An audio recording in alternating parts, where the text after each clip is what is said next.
My name is Johnny Scoville, and this is Chase the Heat.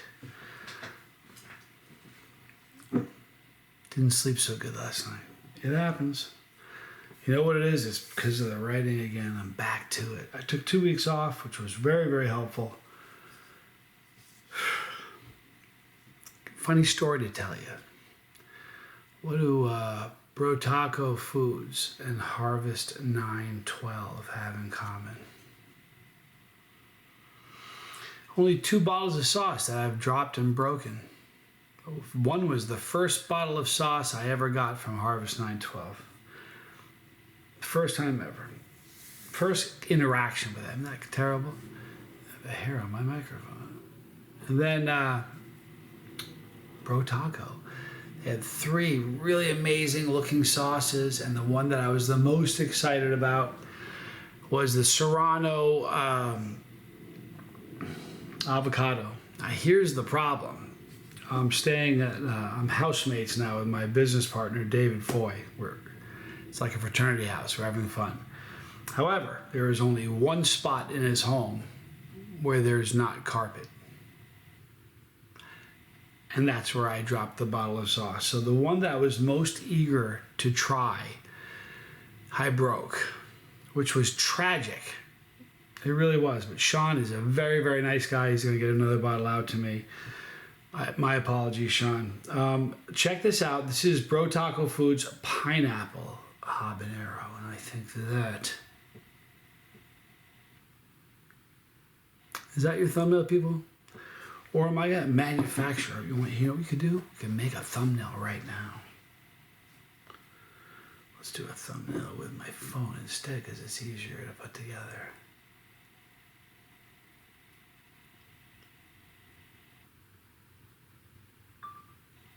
There. Oh, that's not, I don't want a video, I want a thumbnail.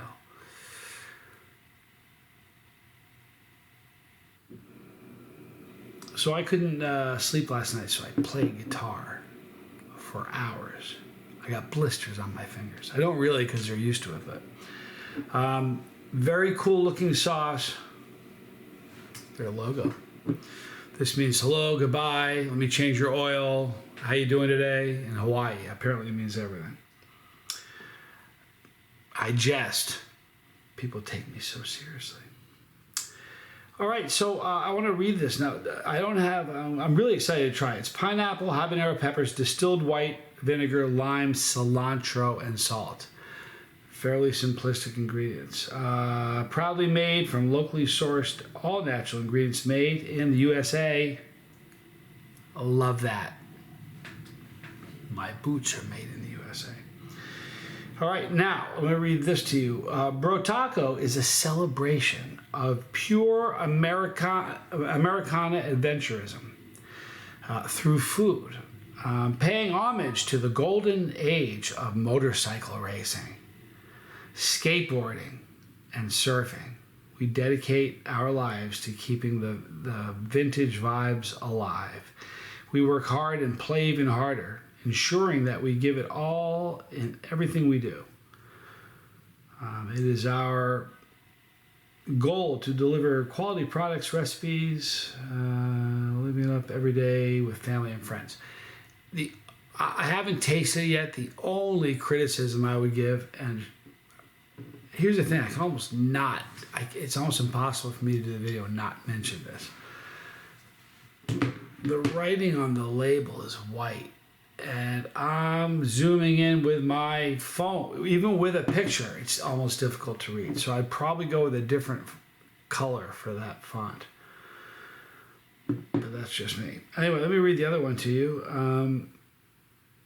Let me try it this way. Maybe it'll be easier. There you go. Like riding a perfect wave. This hot sauce is going to take you on an intense journey.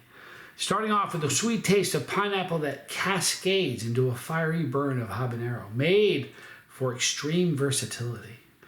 Our pineapple habanero hot sauce is designed to pair perfectly with any adventure. Not food, but any adventure. You like that? I do. A great go-to hot sauce for scrambled eggs, fish tacos, pork, or as a marinade. You can even use it in cocktails to add a little spice. Good people, well, excuse me, good food, good people, good vibes.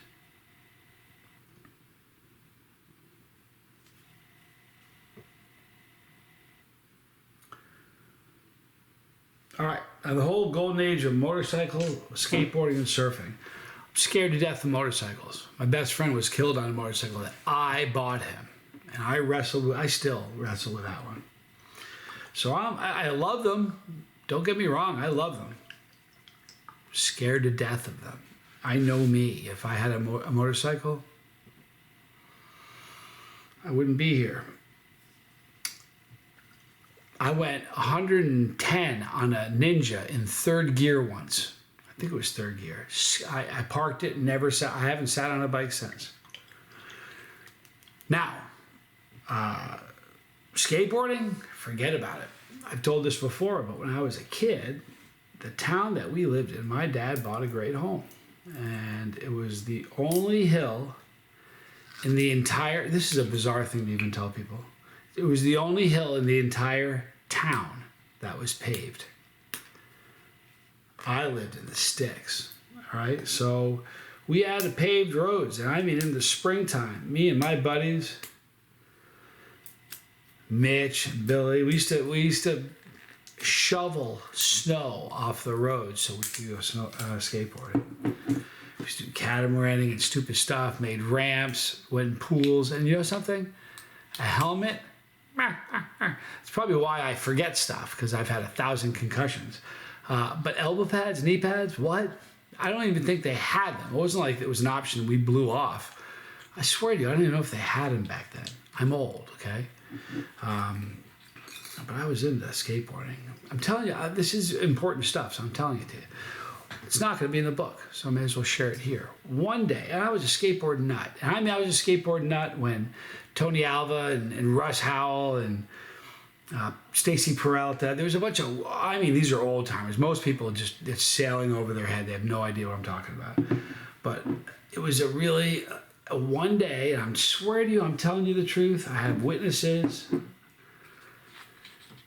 One day, I was skateboarding on the hill. I skateboarded every single day of my life. I was skateboarding on the hill, and I made it all the way to the bottom. I'm going back up again to make another run, and as I'm pumping this up the hill, a white van pulls next to me, and nondescript. I wasn't scared. I was a kid. Nothing to be scared of. They opened the swinging doors, and it was a professional skateboard team. I kid you not. They had suitcases of tires, of wheels. They had OJ Super Juice. They had full tracker trucks. Listen, it was the most epic thing. I was a kid, lived in a podunk town with 578 people. And a professional skateboarding van pulled up and skateboarded on my hill. Unbelievable. If I didn't have witnesses, nobody would believe it. Because it wasn't like New York. It wasn't like a very populated place, right? Surfing. I moved to Texas, and I decided that I was going to surf. I did every other board sport, skiing and skateboarding and snowboarding, and I decided I wanted to learn how to surf. So one day I met a guy on the beach. His name was, I'm going to tell you his name, Jojo Beluchek. He was a champion. I don't think he was a pro, amateur champ. But the guy could tear it up. He was a great surfer. And I became friends with this guy, and I said, teach me how to surf. So the first day he says, meet me on the beach at 6 o'clock. I said, it's kind of late to be surfing, don't you think? He goes, it's funny. 6 in the morning, knucklehead. I was like, 6 in the morning? How important are waves? I was in my 20s. Nonetheless, I met him, and he had a long board for me and a shorter board for him. Number one, he was he was much smaller than I am, so he can kind of get away with a smaller board. There are no waves in Texas, all right? A couple days before a hurricane, a couple days after. And they don't even rate the waves right. When a wave is rolling in, there's a crest of the wave that has a face. It kind of rolls in and curves over. That face of the wave All right. People mistakenly grade waves from here, the peak of the wave, to the bottom of the front of the wave. Only that's not how you rate a wave. The way you rate a wave, I wish I had a piece of paper. I do. I'm going to show you this. This is important.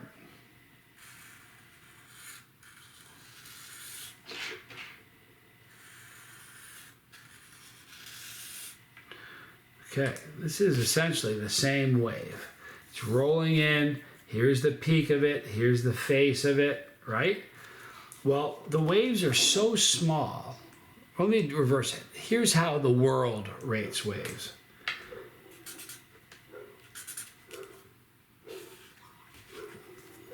The distance between the top of the wave, the crest of the wave, and the back is not how you rate a wave. The proper way to rate a wave is the top of the crest. This height is what the wave is. All right? The back of the wave to the crest. So if you have a 6-foot wave, it's got a face of about 15, maybe 18. Okay? Huge. If you got when you hear these people surfing 40-foot waves, they've got a face of 100 feet. It's insane. Anyway, I was learning there's no waves in Galveston, and everybody rates them wrong. In Galveston, this would be like a 6-foot wave. We don't even have waves like that. They'd say the waves are 2 feet. I'm like, 2 feet? That's still a pretty decent sized wave. It's got a face of like 5 or 6 feet. I remember those don't look like 2-foot waves. That's because they rate them this way because there are no waves in Texas. So JoJo had this small board, I had a larger board. Paddled out. The first day I was with him, I paddled out. We were out probably 3 hours. My arms felt like they were going to fall off. You have no idea how difficult and strenuous surfing is. Taxing, big time. Paddled out, turned around, waited for waves, never caught a wave the whole day.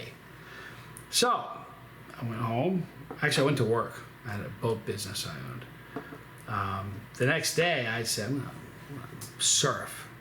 So I went over to JoJo's house in the morning. I said, let's go. Only I didn't tell him. He was not happy with me. He said, it's not cool. Not cool. He brought a surfboard to the front door and says, take off.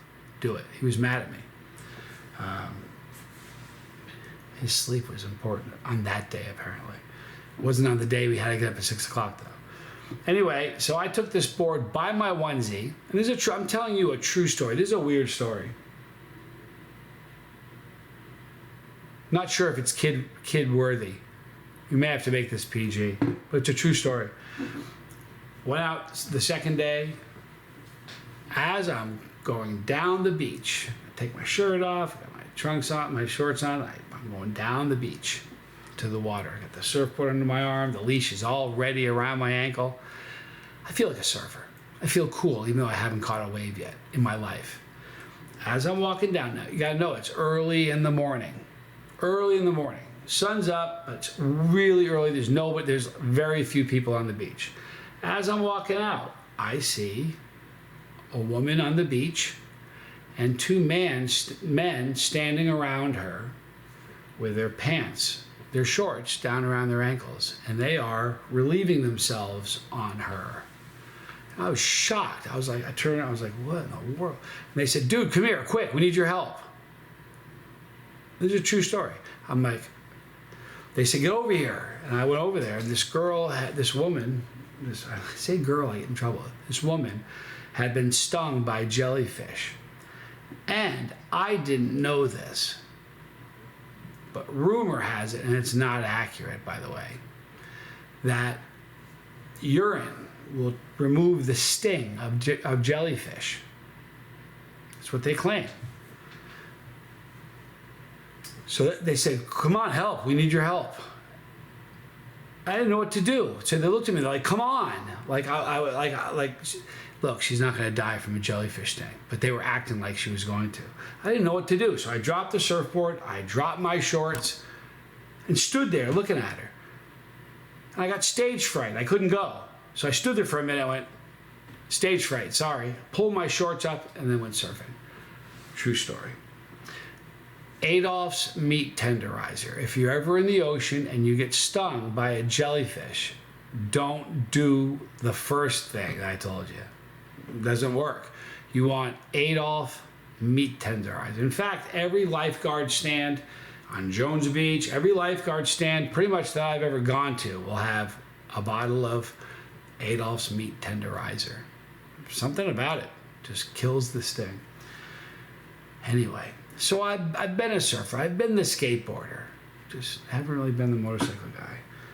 How about that for an introduction for Bro Taco? I'm sorry, Sean.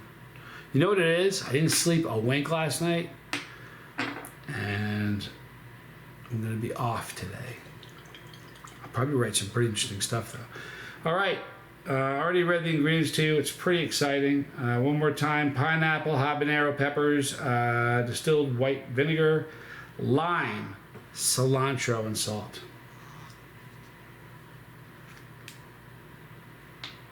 All right, now it's got a flow restrictor. Don't be upset with me, Sean.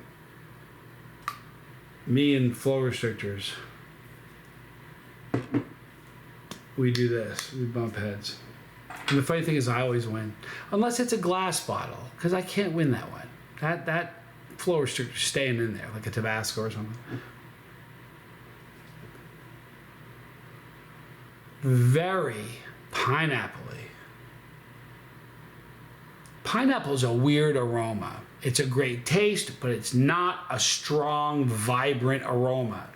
It isn't. I mean, if you cut open a pineapple and stick your beak in it, you might smell pineapple, but this is a very strong pineapple aroma for a pine, and it's all natural. It's crazy. I love it. By the way, this thing here, or that, it's the hang loose thing in Hawaii. It's a surf thing. I can't really pick up on. You have to search. I mean, like intensely search to get any of the vinegar. And to be very frank, I'm not really picking up any of the habanero. What I'm getting is pineapple, maybe a hint of citrus from the lime. Anyway, smells amazing. Here's the pour, people, from Bro Tacos. People, if I had a nickel for every sauce company that has made a pineapple habanero sauce, oh, I'd have a bunch of nickels. You know the great thing is, none of them taste the same. Bro Tacos, pineapple habanero. My name is Johnny Scoville, and this is Chase the Heat. No spillage. Super happy about that.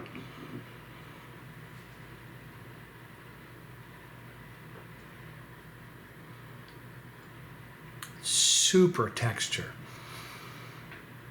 It's got a silky mouthfeel. The texture is fantastic.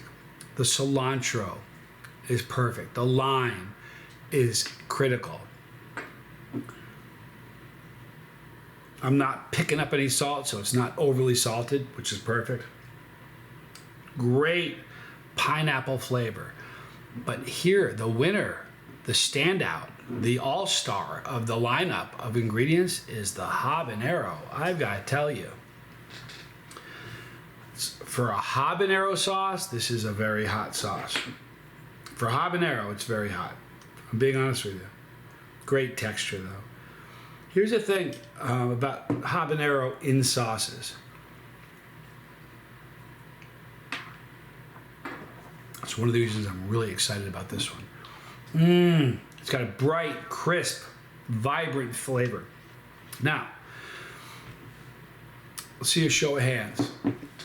If you think habaneros burn like regular peppers, put your hand up in the air. You see that? There's no hands up in the air. None of them, even the kids watching. Because we all know that habaneros burn differently, right? They sting. They don't burn. Most of the time, and I really mean most of the time, when you have a habanero pepper, or a sauce, I should say, that's heated, with a habanero pepper, that stinging sensation doesn't come through in the sauce.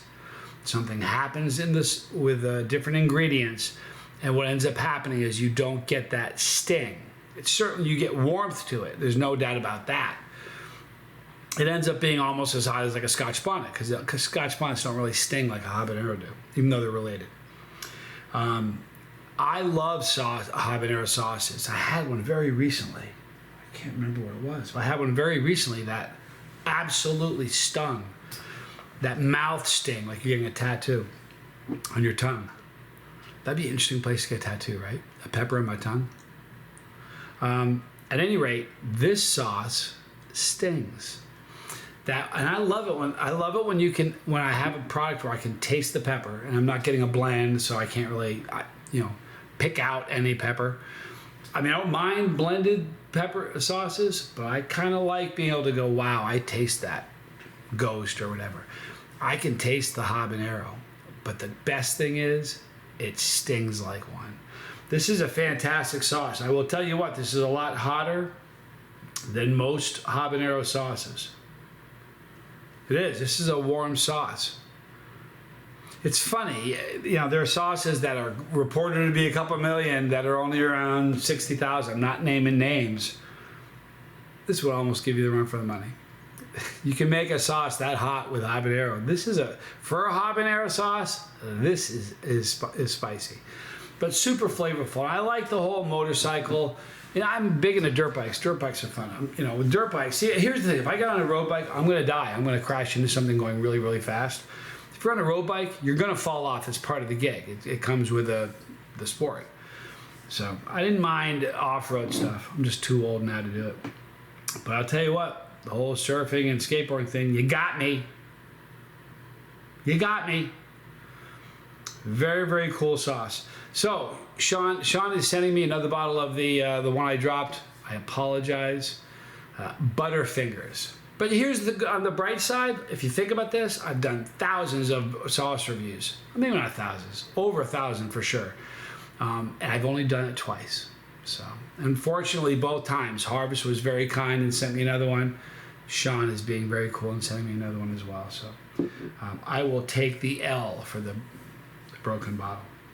And what bummed me out about that? I was on my way to review it. It was just such an exciting look, the color. Here's the thing. Now that I've had one of Bro Taco's sauce, I'm even more stoked to try that Serrano avocado. I have a feeling. I read the ingredients, and I thought about putting my finger in it, and I didn't want to get any glass on me. So I don't know what it tastes like, but I am telling you this. It's got the potential. It has the hallmark of every single thing that I look for in a sauce that I can't put down. I love avocado. I love Serrano. I love the color of the sauce. I think it's going to be a screamer, so I'm very excited about doing that one. So you'll see that one coming soon. I had an announcement, some sort of announcement I wanted to tell you guys. Oh, I have a tentative date for the book launch. I need to talk to Tommy further before I announce it, but I have a tentative date of when this book is going to be. I did a video the other day about the State of the Union. Here's the thing. There's a lot of people in the chili community and in any community. Look, there's a bacon community. There's a workout community. There's a Brussels sprout community. There's a crochet, knitting. There's a community in all of them, and all of them have all of them can say one thing in common. About 98% of the people that are there are amazing. It's always those 2%, right? And I was talking about that in a previous video I did. And I got a lot of comments and a lot of emails and a few emails from my haters, which is funny. I don't read them. At any rate, I had a couple things I was thinking about that. The whole, I want more sauce while I'm contemplating this. Fruity and wonderful. There's a sweetness from the pineapple, balanced with the salt perfectly. Those 2%, we treat them wrong.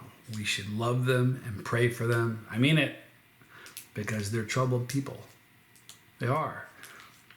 They aren't taken seriously anywhere they go. You know, that's tough to live with. And, you know, they made mistakes along the way, and it's affected how they carry themselves. And as a result, it's almost like persona non grata. They have their, you know who their circle of friends are? Water finds its own level. Did you ever hear that? I'm telling you, look at the people that I run with. Look at these people I associate with, like Harvest 912, Carolina Boot Company, Blazing Foods. I kind of run with, you know, you become the people that you're around. You know what I mean? So these 2% that, and they don't deserve our anger. They deserve our prayers and pity. They're misfits and they don't fit in, and that gnawing feeling in them is what makes them behave the way they do. So we shouldn't be angry with them. We should pity them and do what we can to wrap our arms around them and try to help them, because I'll tell you what, life is short. You know, here's the deal. If you have 32 lifetimes, I'd be attacking them right back. I get one lifetime. So here's my deal. I've got no room. Look, I'm in the back 9, right? Let's be real here. Even if I behaved like a choir boy my whole life, I'm still probably on the back 9. But here's the truth of it. I played hard. The things that I did, they came at a cost. And, you know, I've had 1,000 concussions. It's, you know, not 1,000 literally, but I've had over a dozen. And my body's broken and beaten up, you know what I mean? So anyway, I get it. Let's be kind. We got to be kind. You know, it's so easy to be angry. Here's the thing. The whole world needs more kindness. And the funny thing is, if we do it, it's like, I remember when I was married to my kid's mom, every once in a while we get into a fight. She was stubborn and I was stubborn, and both of us are doing this. Neither one wanted to say, hey, you know what? I'm sorry. Because both of us were stubborn. Somebody had to do it. And every time it was me. And it's okay. I don't mind being the peacemaker. But let's be kind to the ones who need it. I mean it. Here's the thing. We always say we need more kindness. We don't need more kindness in the world from the people that are kind, right? They're kind already. When people say we need more kindness in the world, what we're really saying is a lot of those people that seem to have a chip on their shoulder need to wake up, smell the Sanka, and realize that you have one trip around. You don't get 30. You know what I mean? On your deathbed, no one ever said, I wish I'd spent more time at work. I wish I had been meaner to my friends. I wish I had trolled people more.